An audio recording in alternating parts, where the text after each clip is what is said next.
Tahun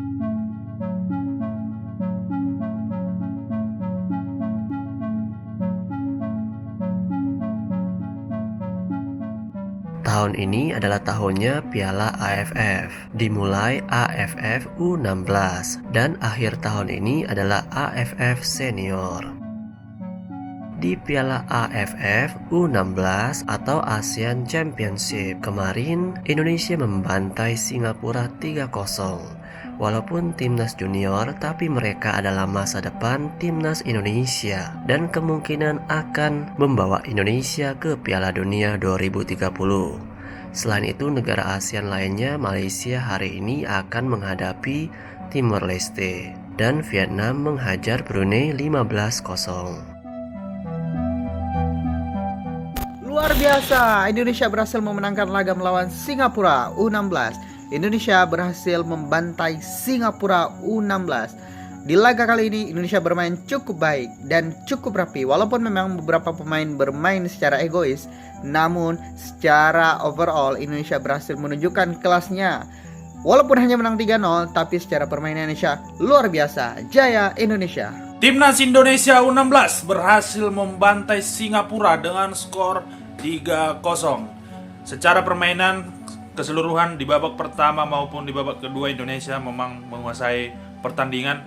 Singapura hanya memberi perlawanan di awal-awal babak pertama dan Singapura mendapatkan penalti, namun berhasil digagalkan oleh penjaga gawang Indonesia. Di babak pertama Indonesia unggul 1 gol dan di babak kedua Indonesia bisa menciptakan 2 gol. Secara permainan memang belum nampak gitu ya, permainan yang sangat tim gitu ya, yang 1-2. Apalagi di babak pertama timnas asuhan Coach Nope ini masih menggunakan ataupun memainkan umpan-umpan lambung. Namun di babak kedua, apalagi di akhir-akhir babak kedua, permainan tim 1-2 sudah mulai terlihat. Dan semoga di pertandingan selanjutnya Indonesia bisa menang terus dan bisa menjadi juara grup. Langkah kanan untuk timnas U16 Indonesia guys, menang ke atas Singapura 3-0 guys. Yuk kita bahas. Assalamualaikum guys, belaga Indonesia salah satu rukun guys. Hari ini kita membahas untuk ASEAN Boy Championship Under 16 untuk Singapura bertemu dengan Indonesia guys. Perlawanan pertama. Ini sejujurnya guys, kalau aku mau bahas untuk timnas Indonesia menang 3-0 ini kemenangan bergaya. Dan kalau kita lihatkan untuk game ini, memang timnas U16 seperti bersedia guys untuk menjuarai guys untuk ASEAN Boy Under 16 Championship ni guys.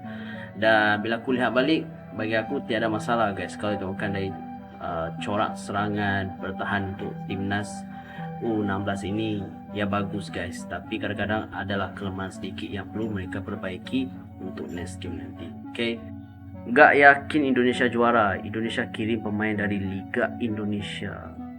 Bagi aku guys, ada bagus dan ada tidak bagusnya guys. Yang bagusnya adalah kita mau lihat pemain lokal kita yang bermain di Liga Indonesia ni, adakah mereka ni bagus untuk timnas Indonesia ataupun tidak. Yang tidak bagusnya itulah mungkin kita akan kalah lah dengan Thailand, dengan Vietnam, dengan kita hantar lokal gitu kan.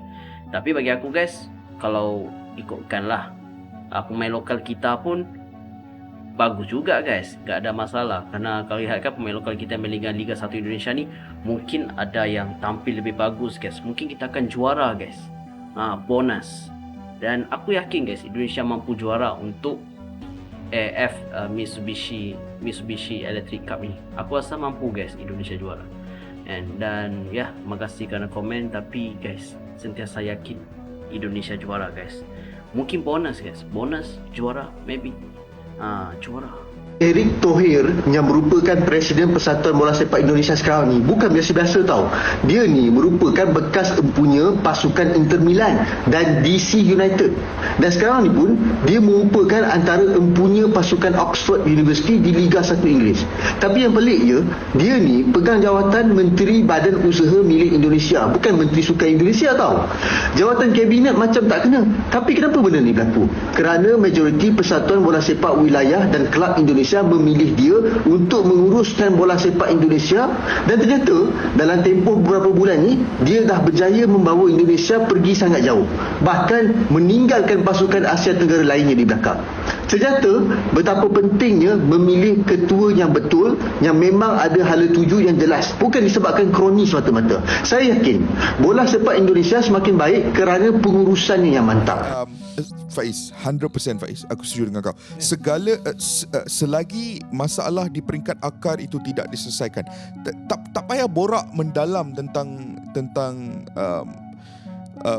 overall bigger picture apa semua. Something as simple as kita hidup dalam ekosistem bola sepak di mana tidak ada apa-apa usaha untuk merancakkan lagi level of competitiveness di peringkat akar umbi. Jumlah kelab yang ada dalam bola sepak Malaysia pun tak banyak, tak cukup bagi aku. Right, kita ada 13 professional clubs di Liga Super pada ketika ini. Selebihnya semua M3, semi pro. Cukup ke untuk negara yang ada 30 juta rakyat? Sebagai perbandingan, Kemudian kemudiannya jumlah pemain import yang dibenarkan juga. So tak ada insentif dan ruang dan apa-apa ekosistem untuk pemain-pemain muda kita thrive.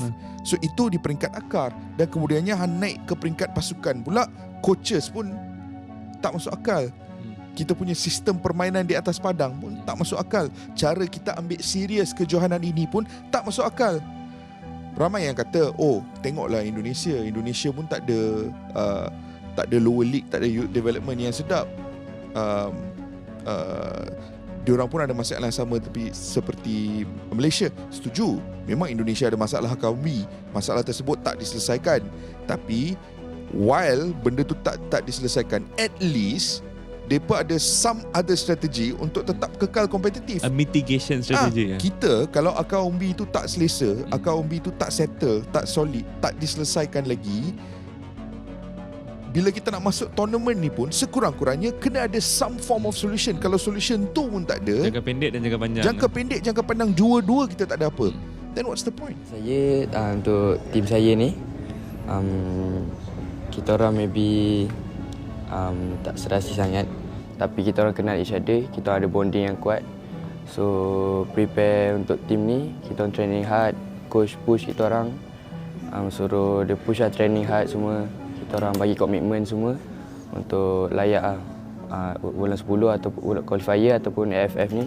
Kita orang beri yang terbaik untuk AFF tahun ni.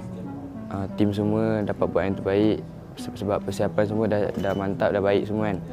So kita orang harap kita orang boleh bagi yang terbaik untuk tournament ni. Players pun datang dari MD, dari JDT, maybe tactical ada lain. So kita orang faham cara dia ajar, guna tactical lain. So kita orang belajar benda baru. Kita boleh, insyaAllah kita boleh menang nanti. Kami tak fikir Timor Leste ataupun Australia ataupun Thailand mereka bagaimana. Yang kami fokus untuk tim kami sendiri. First game memang sangat penting bagi kami. Kemenangan yang harusnya kami dapat, sebab tu first game macam-macam boleh jadi. Jadi apa-apa pun first game tu kita harus dapatkan 3 points dan baru kita akan fikir next game. Nah, Sobat Maju, begitulah timnas junior dari Indonesia dan negara ASEAN lainnya, termasuk Malaysia, Vietnam. Orang Malaysia mengatakan bahwa Indonesia berprogres dengan baik, sehingga masa depan timnas Indonesia cerah. Bagaimana pendapat kalian?